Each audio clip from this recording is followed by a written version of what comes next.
One. Hello, everyone. A very, very warm and beautiful morning to everyone. And I wish everyone happy International Museum Day 2024.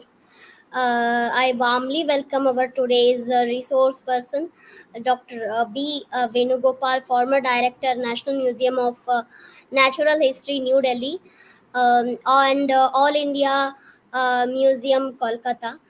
So, sir is going to talk on the topic museums for education and research. And it's a privilege to have sir on the platform of the history enthusiasts. And I also welcome our founder, President Miss Manali Momaya. So today, our honorary president Nandan Shastri ji um, has not joined due to he has gone to give a lecture on Museums Day, so he was not able to join. But surely we expect him to join in our evening session. We are missing him today, but let's hope that he'll join us in the evening session. So I also welcome all our core committee members, advisory members to the session, and also very important people who are audience. So a very warm welcome to this session. Please be active throughout the session. Now I request Ms. Manali Momaya to introduce our today's resource person. Over to you, Manali. Thank you very much, Nidhi.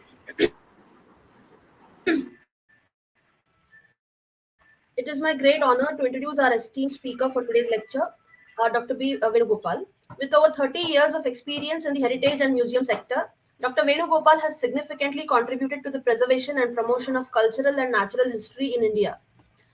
He has held prestigious positions, including Director of the Indian Museum in Kolkata, the oldest museum in the Asia Pacific region, where he coordinated its bicentenary program in 2014. He also served as the director of the National Museum of Natural History in New Delhi and played a foundational role as a scientist at the Regional Museum of Natural History in Mysore and Bhopal. Additionally, he has been the registrar of the Indian Institute of Heritage and the founder director of the Center for Intangible Heritage Studies and the Center for Museum Studies at Sri Shankaracharya University of Sanskrit in Kaladi, Kerala. Internationally, Dr. Venugopal's credentials are equally impressive. He holds an MSc in Museum Studies from the University of Leicester, UK, and has been an active member of the International Council of Museums for 30 years. He has served on the executive board of ICOMS committees on education and natural history and is currently the National Scientific Committee's Counselor of ICOMOS India. His work with UNESCO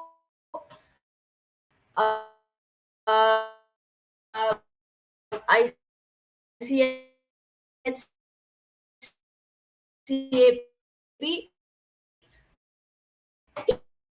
includes documenting Kerala's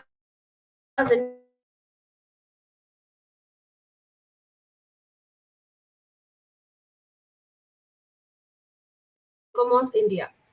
So please join me in welcoming Dr. V. Venugopal, a distinguished scholar and a dedicated custodian of cultural and natural heritage. It is a pleasure to have you on our platform, sir. And now I would like to invite sir to give the lecture. Welcome to the International Museum Day 2024.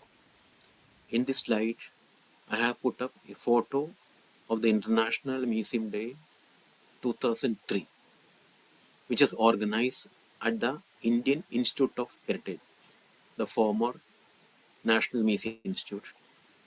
You can see the then Secretary of the Ministry of Culture, as well as the then Vice Chancellor of the Institute, Dr. Chowdhury. Both can be seen along with a few other prominent museum visitors. A summary of the contents of today's program can be seen in this slide. I have divided into different component parts, out of which the fifth one the museum education models are the most important component parts. The poster of the IMD 2024 released by the International Council of Museums with the theme Museums for Education Research is shown here. The International Museum Day, established by the ICOM and celebrated annually on May 18th, serves as a global platform to promote the role of museums in cultural exchange and development.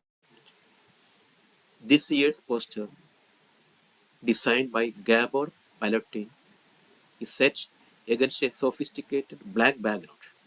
It features the iconic Museum M in various vibrant colors, symbolizing the diverse spectrum of knowledge that museums impart to the world. In this slide, I have tried my level best to showcase two major component parts of museums, that is scholarship and education. When you browse through the origin and evolution of museums, it becomes clear that museums have undergone revolutionary changes at different times, responding to the society as well as the museum fraternity. The earliest museums, which were scholarship oriented, were restricted to only a few selected ones. However, over years, with the advent of democracy and the increasing role of public in all spheres of life, museums also have become more and more public oriented, with a shift from scholarship to public education. As mentioned in my earlier slides, on an international level, the professional organization involved in museums is the International Council of Museums, or ICOM. It is an NGO with consultancy position with the UNESCO. We in India does not have a separate definition of museums, and therefore we follow the ICOM definition of museums. ICOM defines museums at different times based on public as well as professional demands. I have given a few landmark definitions with the respective years and the position of the we can say the international meetings of the ICOM. At the time of the establishment of the ICOM in Paris in 1946, the word museum included all collections open to public of artistic, technical, scientific, historical, or archaeological material, including zoos and botanical gardens, excluding libraries. That is one thing.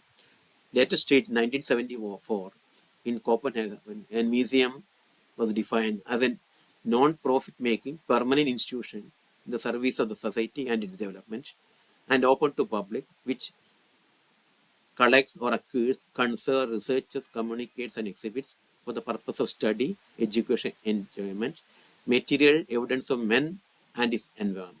And later, in 2007 in Vienna, museum is defined as a non-profit permanent institution in the service of society and its development, open to the public, which acquires, collects, conserves, research, communicates, and exhibits the tangible and intangible heritage of humanity and its environment for the purpose of education, study, and enjoyment.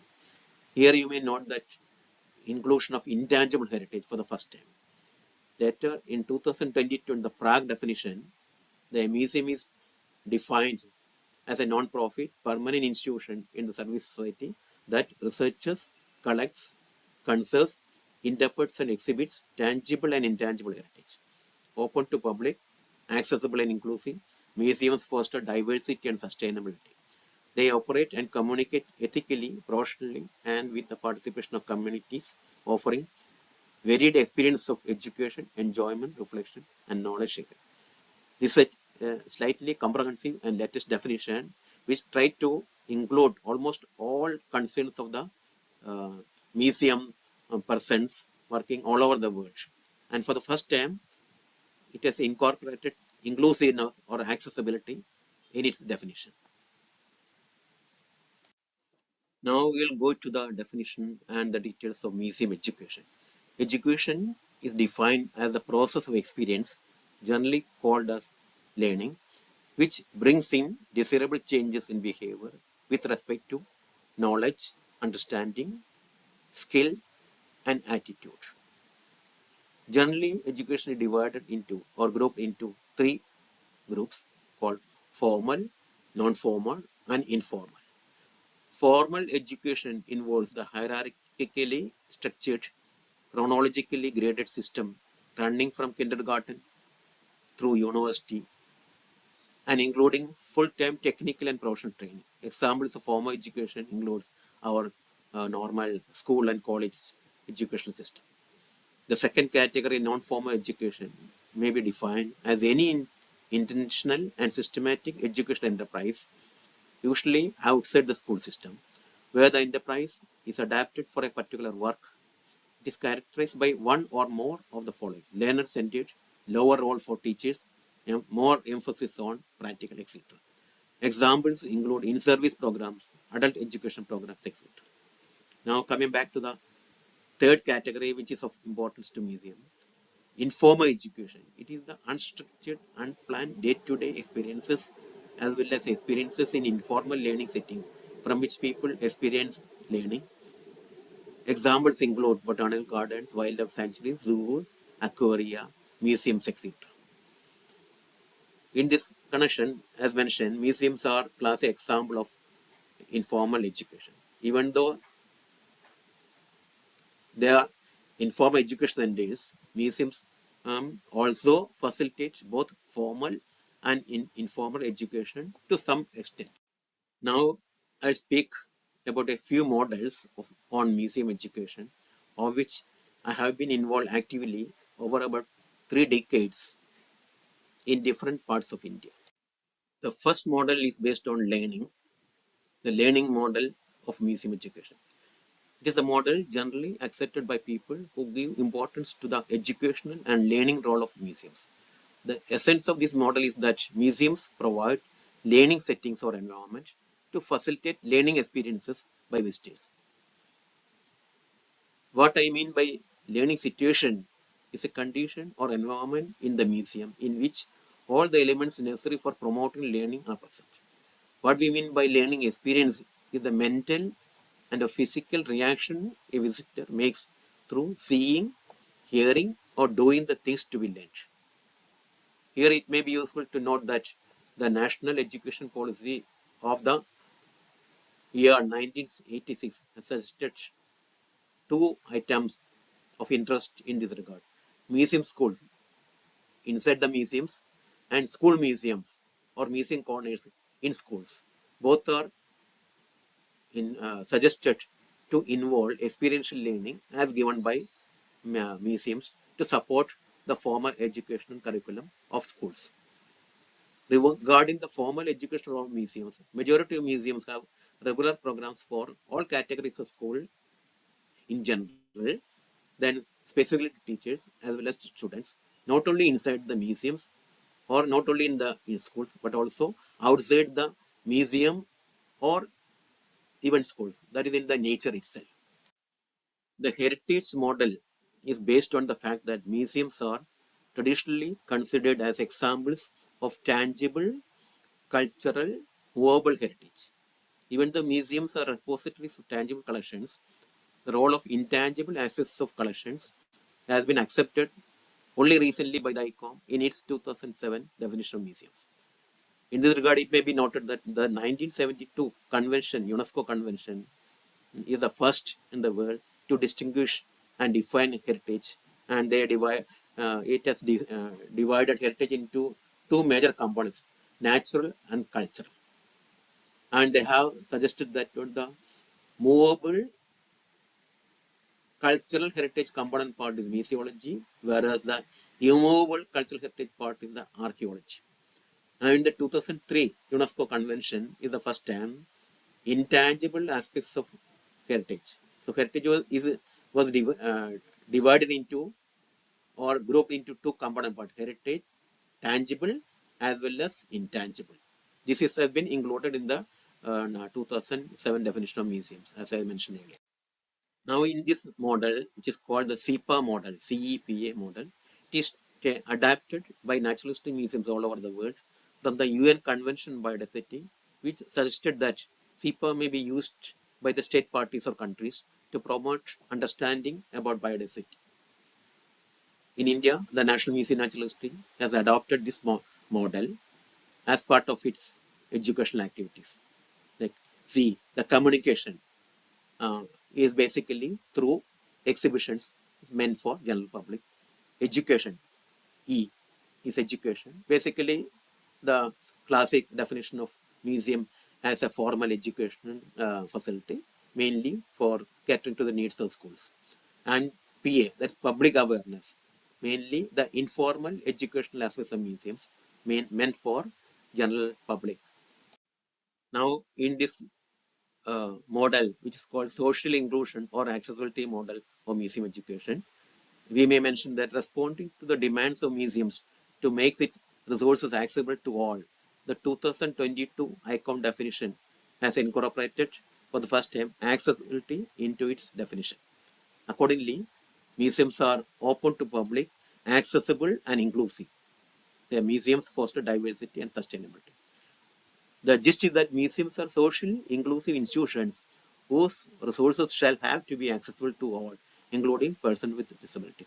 In the Indian context, we may say that a majority of the major museums do undertake a program for persons with disabilities, but the National Museum of Natural History and its regional museum, from its inception itself in the 1978 onwards, have given priority to this aspect of museum function. It has even developed special projects like the Garden for the Disabled in our Natural History Museum in Mysore, and special programs such as accessible nature camps for children with disabilities on a regular basis. And they have been arranging national level programs, workshops on museum accessibility all over the place in different regions of India. Now, I will brief you on the latest model, which is generally called visitor or social behavior model. This model is based on the fact that museums are social institutions involved in informal education of all the categories of the people, especially in social groups such as family groups. Visitor behavior in museums, according to this model, is affected by the behavioral acts of family groups, not only during the museum visit, but also those before as well as after the visit. This model, which is based on the visitor studies conducted over years by the author at the National Museum of Natural History and its regional museums in Mysore and Bhopal for many years, was presented at the ICOM SICA, that is the International Committee for Education Cultural Action meeting held in Rio de Janeiro in Brazil in 1998 itself. That is about 25 years back. This has been invited to be presented at the education research program of ICOM SICA in Brazil. Now, I will brief you on the various educational activities normally organized by museums in different contexts and different names, based on the types of visitors, whether they are regular or non-regular, as well as on the location of the service provision, that is whether the service provided inside the museum or outside. We have classified, based on our research work in the National Museum of Natural History, all these activities of museum educational activities or programs can be grouped into the following four types. One is interpretation or normal guidance in galleries, basically for regular visitors, the service provided inside the museum. Similarly, if the service provided outside the museum for regular visitors, it may be called extension. Now, on the next category, there are outreach and reach. If the service is attempted to non-regular visitors outside the museum, that means museums arrange programs outside the museum campus meant for non-regular visitors or rarely uh, visited people. They are called reaching out or outreach. Whereas if you arrange specific program target at a community of people or neighborhood community or people who never attend the museums, and we are a specific program catering to that community inside the museum, these are called in reach. So many times people are confused about different terminology. So we have tried our level best to put this into a context of the uh, whether service is given to regular or non-regular visitors or service provided inside the museum or outside the museum. Here I will deal with the educational research aspects. Even though the IMD 24 theme is Museums for Education Research, I restrict myself to the theme title called Museums for Education and Education Research. Generally, the education research part is called as Museum Visitor Studies or MVS. It includes two major groups of evaluation, which is called visitor evaluation and exhibit evaluation. The second part is exhibit evaluation in bracket involving visitors. So we can call it museum visitor studies include visitor evaluation. That is what part one, and part two is exhibit evaluation involving visitors. Now we'll come to the visitor evaluation part. Basically, this is again subgroup into four component parts, which we call it demographics, psychographics, visitor behavior, and visitor learning.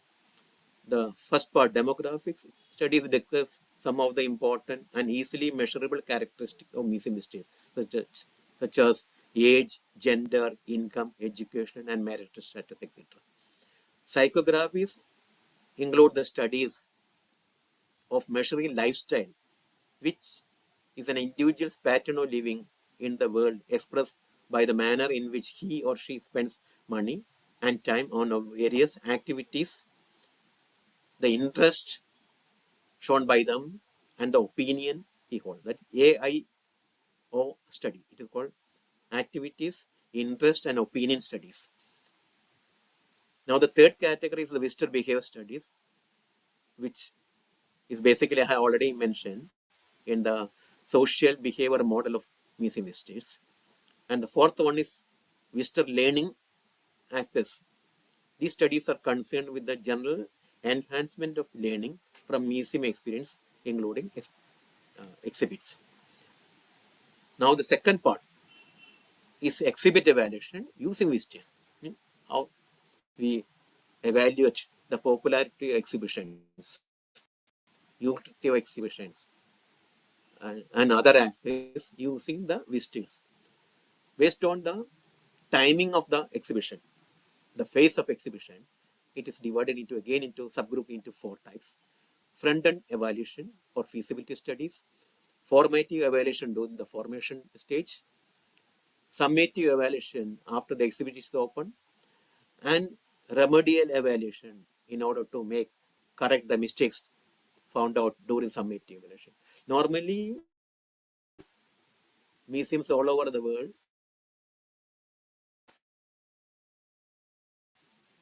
on an average arrange exhibit evaluation.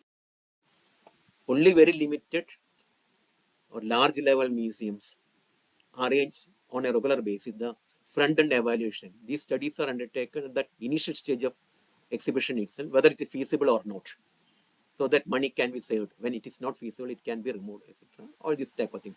And formative evaluation is slightly mentioned some of the museums which can afford to that one by arranging a mock-up models and bringing some of the unbiased visitors and giving their eliciting their opinion and making some modification in the final exhibition.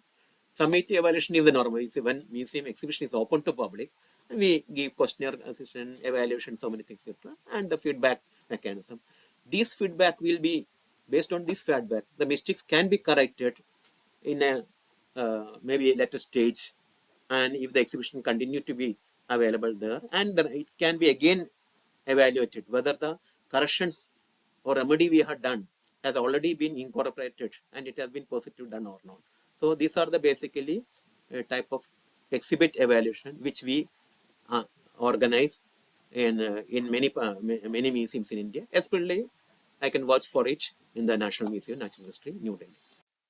Now, I would like to thank the audience who has listened patiently to hear the slides presented by me. And if there are any questions which the organizers have arranged systematically based on their criteria, I am ready to answer it.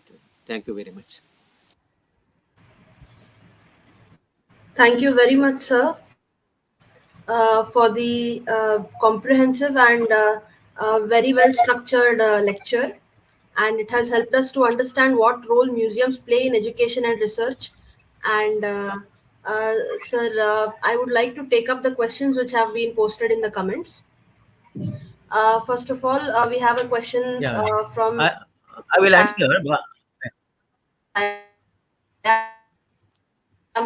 yeah, I had noted down the Yes, 4 sir. points raised by the What role can participants. I will one by one. I will be able to answer. Is it okay if I start? oh, yes, sir, absolutely. Okay. Okay. So the first question I was told that one, how museums fit into the adult education regime of the education. I have mentioned that normally the formal education with schools, then informal education, which is the mandate of the museums, and in between adult education, which is semi-structured. Normally, there are very few museums attempt that one, this type of activities, because it is not in the main uh, activity of the museum. But some museums, like the National Museum Natural History, do arrange program by linking it with adult education centers. Like, for example, in the RMNH Bhopal, we used to arrange programs specifically catered to the adult education centers nearby by providing, because museum has got the facilities for educational activities. One is making provision, that is bringing them to the museum in reach. I think I have mentioned the different type of activities. Another is going to the premises or the institutions or offices of these education centers of the government or private agencies. So in-reach and outreach activities, which is normally to non-regular visitors, but, are the examples I can quote from the presentation. Museum can undertake, because they have got all the facilities for arranging educational activities. So inside the museum and outside for a non-regular visitors, which are adult education people, etc. That is one question. The second question I got is, what are the qualifications? Yeah. Normally, we will prefer, because education is a technique. Yeah. So there are two options. One is anybody having a museology backdrop will be able to fit into any aspects of museum functions. That is generally understood. That is the profession. But in most of the major museums, especially with the National Museum of Natural History and Science museums, they do uh, they undertake museum educators with a B.Ed background. Those people with any postgraduate degree, any subject of the contents of the museum, just like if natural history, it is a botany, zoology, or geology, along with B.Ed. B.Ed is a normally in our museum. When I joined the museum, it was actually compulsory in early stage, but I didn't have the B.Ed degree. I joined the museum as a museum guide lecturer, which in NMNH it was called educational assistant. In other museums, national museums, it was guide lecturer. So what I'm telling that one, a general postgraduate degree with a degree or diploma in museology will be suffice to have this one. Or if you are very serious, definitely you have to work with people with a B.Ed qualifications. That I will suggest. Then the third category is that one, what is the importance of exhibitions? You have mentioned exhibitions. Okay, museum. Okay, importance of special exhibitions and temporary exhibitions. Exhibition, education, museum education is one component of museum communication, where the other component is exhibition. So when you take museum as a collection-oriented activities and communication-oriented activities, the two sides of the same coin of communication. One side is exhibition, which is communicated to. So the terminology of exhibition is very vague, because many times what we see in our museum generally is the permanent exhibition, which we call it galleries. It's in the professional terminology, an exhibition which is permanent is normally called a gallery. Whereas in the other exhibition which you have suggested, special exhibition, temporary exhibition, mobile exhibition, etc., they are based on the contemporary topic. Because otherwise, people think that a museum having a permanent exhibition. I have seen the museum. So when other people are coming, no, no, I have already seen the museum. There is no change. So in order to make the museum abreast of the things and active and commit and serve the society on a regular basis, you need it to arrange programs, which you call it temporary exhibition. Temporary means it can be 3 months to 1 year or sometimes 3 years. Or special exhibition on just the World Environment Day, World Heritage Day, etc. So this make museums active in the field to attract normal public on contemporary topics. Then I have seen a question that the fourth is blind students with blind. Yeah, I have already mentioned one of the models we suggested in Indian context is accessibility model or social inclusion policy model, which is basically catering to the concern of all humanity that museums have got resources which has to be accessible to all, including children or person with disabilities. And one of the disability sector, we call it, there are around 20 to 21 sectors now, but the main things are basically those having the physical difficulties, visual impairment, speech and hearing type of things, etc., and the mental type of things. So four categories, and especially with visual impairment type of thing. I am a visually impaired person, technically telling with the specs, etc. But generally, we can say a blind person or person with a visual impairment. We have got extensive use of technological things. I mean, basic thing is braille, the labels which can have they can touch and feel. In fact, National Museum actually has done extensive work. In fact, they have developed a concept called teach. What is that? Garden for the disabled. In order to bring the people into lively, interactive, immersion techniques, we have made programs called Garden for the Disabled. Otherwise, normally in museums, major museums at least, braille label can be given to supplement it, supported with other audiovisual, etc., which blind people can also hear it. So, using the technology, you can cater to the needs of all categories of person with disabilities. These are the one. Okay, then last one. Okay, okay. Is there any registry for private museums? What I understood is that one. Is there any registration methods? Registration methods in Indian context. Anybody can start a museum. There is no bar. There is no registration or accreditation like being arranged. But they have to, as an institution, like any other institution, which is a registered society or anything, you have to go as per the norms of the government of India, whatever, and obey the rules related to the collections. I mean, not necessary for museum alone. Anybody having a collection of archaeology things, you have to have permission from the Department of Archaeology or Heritage, whatever available in the state government. For art archaeological materials. Similarly, for wildlife or natural history and geology material, you need permission from the forest and wildlife. So what I'm telling you is that this is applicable to each and everybody in Indian context. My specific answer is there's no specific registration or accreditation to start a museum as such, other than the normal legal things available for registering a society and that type of thing, etc. Then the job opportunities. This tricky system because every time we see, because the political intentions and other thing, hundreds of museums are being established in museums all over India. In Kerala, for example, every day we see that, but the lack of professional people, even the coursework, museology course, which is arranged by many, if you check the quality of the museum courses organized online or offline by the university, UGC, that one. Many of the even MA degree courses are being dealt with as part of history or archaeology. That is not correct. So when you don't have the professional people teaching as per the UGC norm, net pass, etc., you cannot have quality products. So what I'm telling that one, it has to be mandatory for museums to have appointments taken with the people who are having qualification museology. Then only both will develop. This has not been developed in Indian context.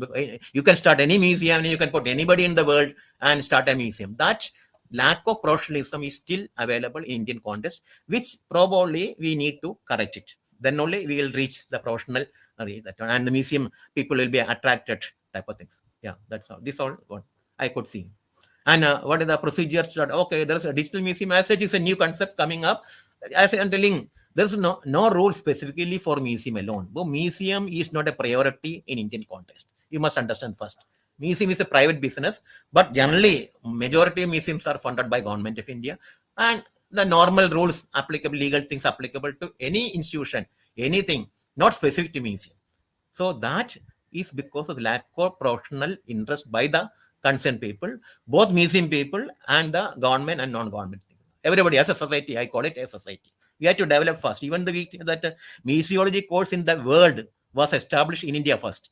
Many people are not aware that they no, it's America, England may have no, it is in Baroda University, 1950 or something. First university course in the world has been established. Still, what I mentioned earlier is that museology courses are being taught in colleges and universities many times by taught by non-museology people. That is a very sad stage of affairs. So I think I have tried my to answer most of the questions. Thank you very much. Hopefully, some of the people, or because you are a history enthusiast, but I have got to complain against the historians and archaeologists. They hijack the museology field because maybe there is less museology people entering into this one, etc. But museology is a science subject. MSc in Calcutta University and Aligarh University science subject, and what is that? Pilani, etc. There is MTech museology, and so museology is a fully professional subject that has to be understood. Well, theoretical aspects of museology may be linked to archaeology history, but the technical details of museum collection, care, and all the science type of thing. So we need a mixing of both. Thank you very much. Absolutely, sir. Museologists and historians and archaeologists should go hand in Okay. hand. Thank you for this very informative and enlightening lecture, sir. I now request Ms. Nidhi Yeah. Katti, Founder Vice President of History Enthusiasts, to propose the vote of thanks. Uh, Thank you so much, sir, for giving this beautiful lecture on the platform of the history enthusiast. And thank you so much for providing your precious time in your busy schedule with us. Thank you so much, sir. And I also thank our founder, President Ms. Manali Bomaya, and all the audience who have joined us today. Thank you so much. And further, if anyone sees the recording of the lecture and comes through any questions or doubts, you can put it in the comment section. We will take the questions and reach the same with the answers to you from the resource persons. Thank you. Thank you so much, everyone. Have a beautiful day ahead. Yes, and we have this lecture in the evening by Jahangir Hussain ji. It is also on museums for education and research, but from the perspective of Bangladesh. So I request all the audience members to join us at 4:30 p.m. today. Thank you. We are signing off here. Have a good day.